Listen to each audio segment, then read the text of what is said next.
Welcome back to the Cold Case channel. Recently I went to Portland, so I decided I would look into Portland cases, and I came across one that I was somewhat familiar with. So I went back and looked for kind of more in-depth information on the case. It's the cold case disappearance of a little boy named Kyron Horman. So let's get started. So Kyron Horman was a 7-year-old boy, and he disappeared from his school June 4th of 2010. There was a science fair that day, and so his stepmom had taken him up to the school with his project to participate in the science fair. Now she says that after the fair was over, they were walking towards the classroom, and I guess they had a race up the stairs. He had a small infant in tow, so he got way ahead of her. So she ended up not walking all the way to the classroom. She watched him go down the hall, then she left. So of course that's a mistake she says she'll regret for the rest of her life. Somewhere before he made it all the way into the classroom, he just disappeared. The teacher marked him absent. She said that she thought he had a doctor appointment that day, but the doctor appointment was actually supposed to be the following week. Now, there seems to be a lot of confusion about this small detail. Some of what I found out there said it was the child who was talking about the doctor appointment. I can't see a little kid even thinking about stuff like that. Oh, I have a doctor appointment next week. Yeah, maybe if you're really sick and you have one today, it might be on your mind. This is a 7-year-old, so apparently there's some email from the stepmom that got the dates wrong. I don't know. Like I said earlier, I initially was convinced it was the stepmom, that she was just lying, and that she took him with her after the science fair. So, Kyron's parents were divorced before he was even born, and his mother was very ill. The dad had custody of Kyron, but she ended up surviving, and she remarried, and he remarried. So him and his second wife had a little baby girl. But I guess there were some problems in the marriage, and it seems like the husband didn't know. She was, flirting with other people, and there was some indication that she may have an actual affair. But she was accused of a murder-for-hire plot against him. I guess some guy that had liked her, and she spurned his advances, made an accusation that she offered to have him be reimbursed for killing her husband. They told the husband this, and he just immediately takes the baby, leaves the house, files for divorce, gets a restraining order, and the whole thing just goes haywire. They both start talking to other people. It didn't seem that there had been any problem in the marriage at all until the police showed up at the house with this story. But looking back through the information, the story doesn't seem plausible to me. I guess the person doesn't even speak English. She doesn't speak Spanish. So how she was able to communicate this to this person, it's just really in question. It seemed more of a revenge thing. So I always thought that, the dad's animosity towards the stepmom was because she was guilty in the disappearance of the little boy. But I think it really has a lot more to do with the supposed affairs and the murder for hire. That she was never charged with that, never arrested. The mom's husband is a police officer, or was at the time. And so I don't know if that has anything to do with it. I guess the police have stepmom on traffic cameras, store surveillance cameras, running errands that day after she left the school. So supposedly she goes to the grocery store at a pharmacy to get the baby's medication, and they didn't have any, so she had to go to another store. She got the medication. Then she went to the dry cleaner, and then she, I guess, was in a parking lot making a phone call and trying to soothe the baby, is what one source said. Like the medicine hadn't kicked in yet. I think she had an ear infection. Don't quote me. She also went to a store called Michael's, and then she went to the gym, And then she goes home and starts uploading the science fair pictures and some other pictures onto her computer. And then the dad comes home. Now, there's also confusion about the gym piece of the puzzle. Like, how long was she there? At least one lady said that she was only there for a few minutes, but I did read that she checked the baby in at the daycare. Someone that she knew saw her, and they had a conversation. I can't say that it was only a few minutes. Even so, it still seems to me that she wouldn't have had time. Kill him, dispose of him. I mean, it just doesn't seem to fit. And where was he while she's driving around town to the places prior to the gym? Like, for this to make sense, she would have to have, the deceased child in her vehicle as she's driving around town, going to a grocery store, pharmacies, and then sitting in her car and talking on the phone, and she's got an infant with her on top of all this. And so I just can't see it. I mean, some of the, like I said, misinformation out there that I listened to suggested that she did this to try to establish an alibi, and that the whole gym thing was just a ruse, so that people would say, oh, well, she was there. But she really was at the gym. So, but again, that means the kid's in the car with her. That's a huge risk anyway, if you're doing that. So then at what point did she finally, dispose of him? I'm not trying to defend her, but I think that going from, a flirtatious wife to child killer is kind of a jump. Like, is she a great person? Not necessarily, but child killer. Like, that's big. Have to wonder if it really was her. I don't think she had time to do all this. Now, they did a search of some island because they said that her cell phone pinged on the tower that the people on the island use. But it's kind of misleading because the tower's not on the island. But because they have such a small number of towers there, some of their stuff is routed to this other tower. But it's in town.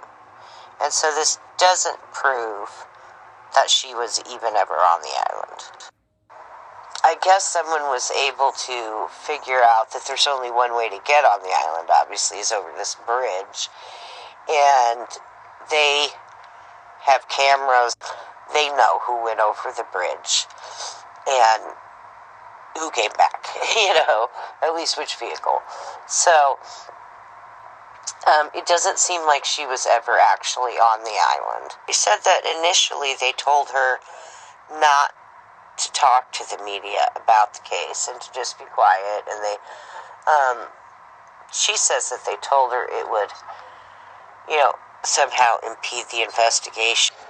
And so it's possible that she's, telling the truth on that. She also said that they told her and her husband both to just go about their daily activities. And I think they were, suspicious of them in the beginning. And they just wanted to, be able to follow them or something, It's just very odd.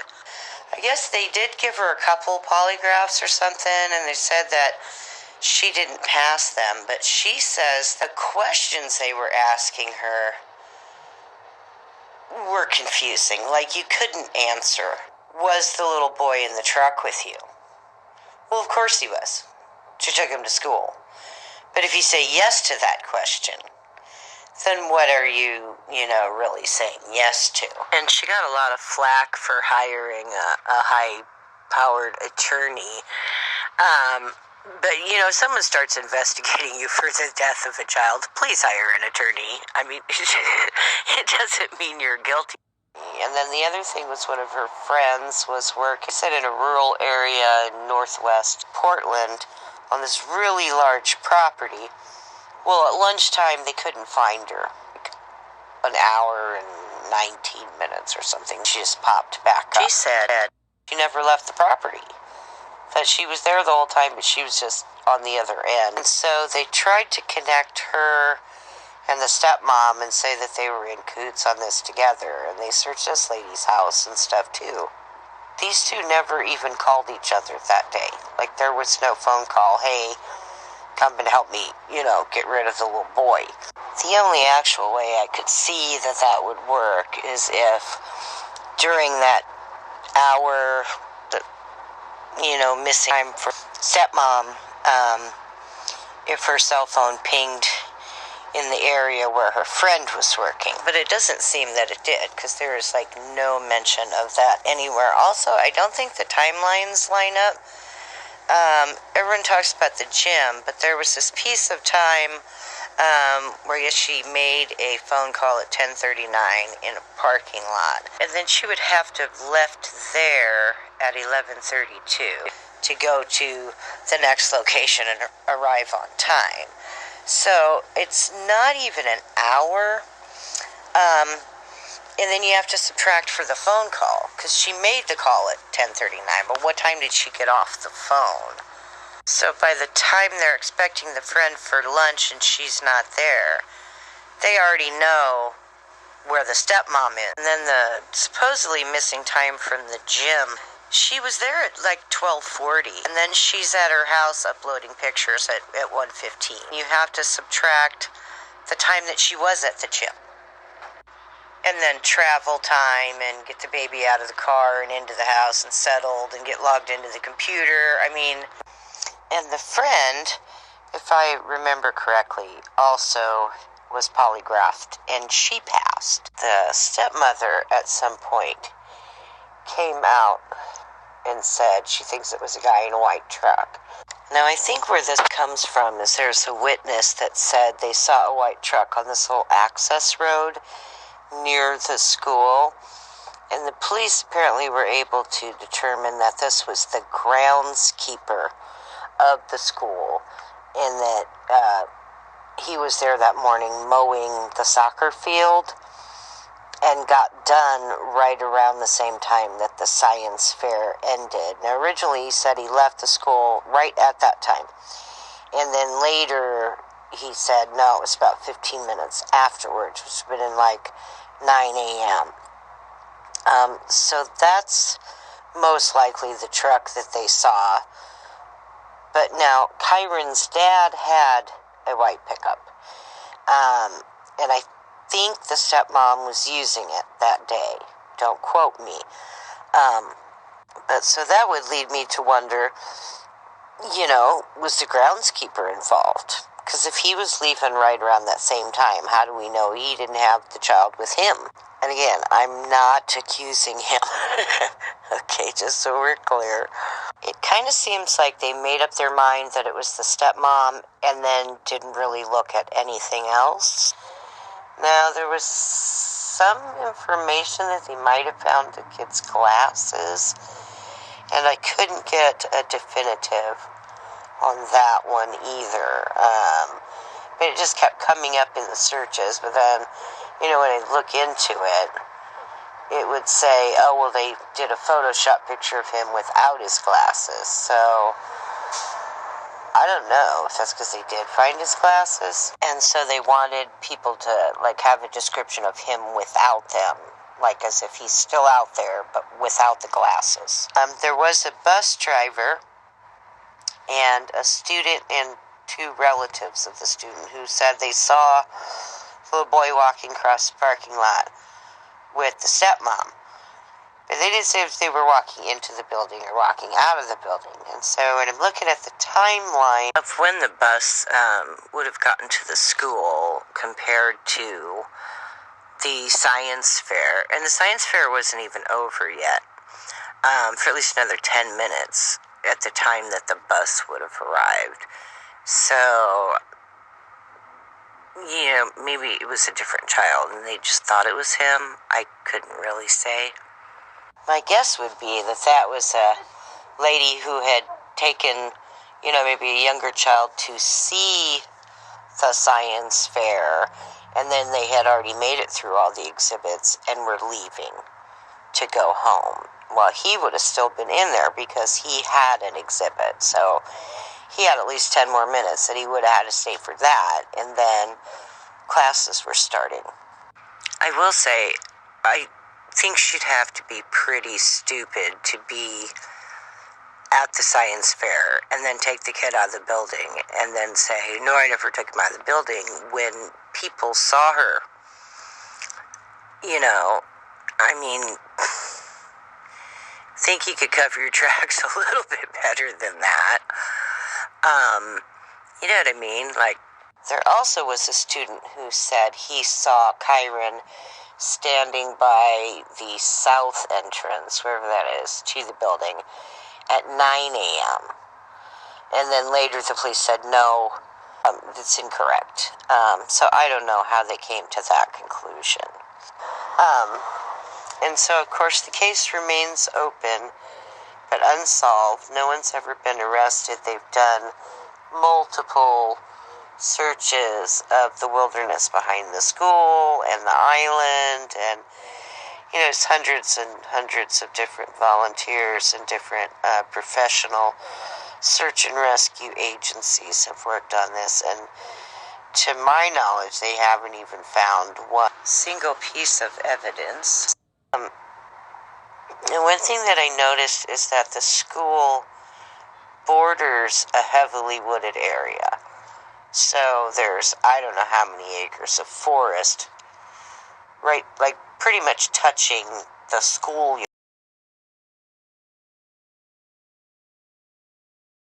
yard, you know, the playground area. And remember, there was a science fair that day, so there were a lot of people coming in and out of that building. And I guess that school didn't have cameras at the time. And because of the science fair and the number of people coming and going, they weren't making you check in at the office, so there's no record of who came and went.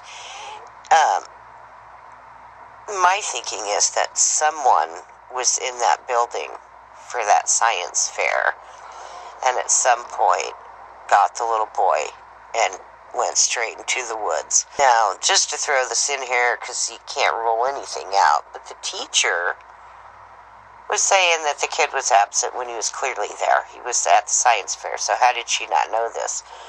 And then she was saying that the doctor appointment was that day, or she thought it was that day. How do we know she didn't do something? I mean, you don't know. I'm not accusing her, obviously, so don't say that I am, but anything could have happened. Now, I found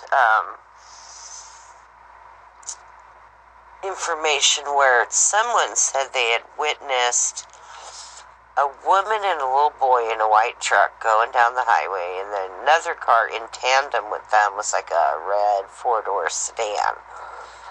And he says that he was out in kind of a rural area near Portland, and he sees the little kid in the truck kind of popping his head up every so often, and the lady would push his head back down.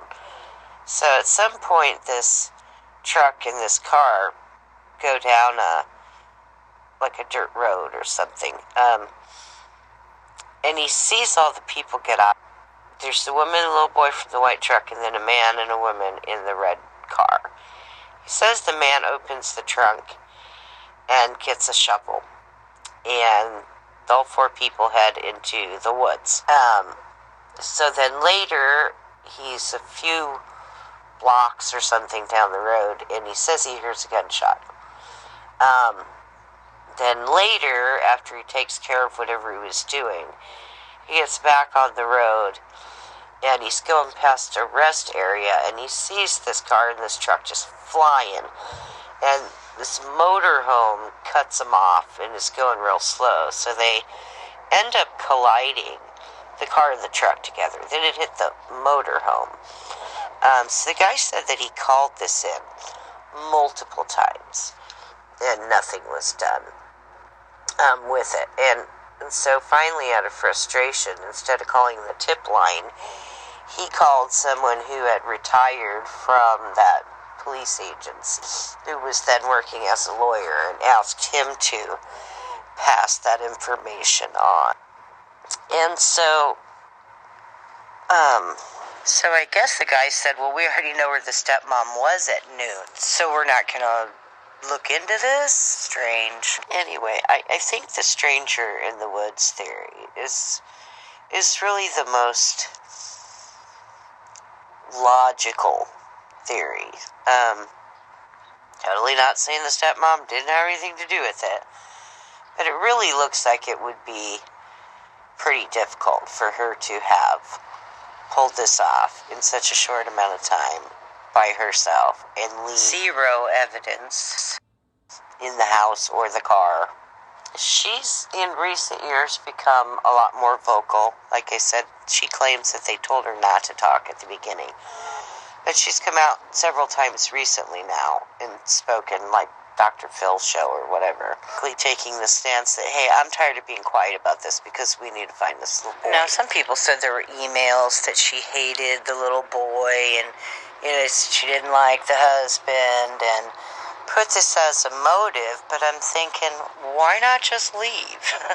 Because, right after this happened, they broke up anyway, so why bother? Not to be, cold about it, but a foundation's been started, and they're working with finding other missing persons,